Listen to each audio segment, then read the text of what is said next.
በደንብ ክሊል ለማድረግ ያክል የኢትዮጵያ ኤክስፖርተሮች ፌል የሚያደርጉት በእነዚህ ምክንያት አይደለም። ገዢ አጥተው ወይም ላክ ኦፍ ባየርስ፣ ላክ ኦፍ ፕሮዳክትስ ወይም ምርቶችን ኢትዮጵያ ውስጥ ስለሚያጡ ወይም ደግሞ ካፒታል ወይም ኤክስፖርት የሚያደርጉበትን ገንዘብ አጥተው አይደለም። ብዙዎቹ ፌል የሚያደርጉበት ምክንያት ሪአክቲቭሊ ኤክስፖርት ስለሚያደርጉ ነው። ስትራቴጂክሊ ኤክስፖርት የሚያደርግ ኤክስፖርተር ፌል ሊያደርግ አይችልም። እነዚህ ኤክስፖርተሮች ሙቭ የሚያደርጉት ወይም ደግሞ አክሽን የሚወስዱት ፕሮብሌሞች ከተፈጠሩ በኋላ ነው። ችግሮች ከመፈጠራቸው በፊት እንዴት አቮይድ ማድረግ እንዳለባቸው አይዘጋጁም። ኤክስፖርት ደግሞ በባህሪው በጣም ፈጣንና እጅግ በጣም ደግሞ ጥንቃቄ የሚፈልግ ሴክተር ነው። ልምድ ያላቸው ኤክስፖርተሮች እነዚህ ነገሮች ያስባሉ። ምን ሊበላሽ ይችላል ወይም ምን ሊሳሳት ይችላል?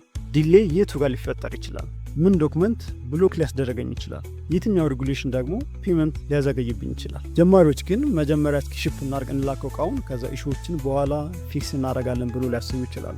አንድ ማወቅ ያለባቸው ነገር ግን ኤክስፖርት ላይ በኋላ የሚባል ነገር የለም።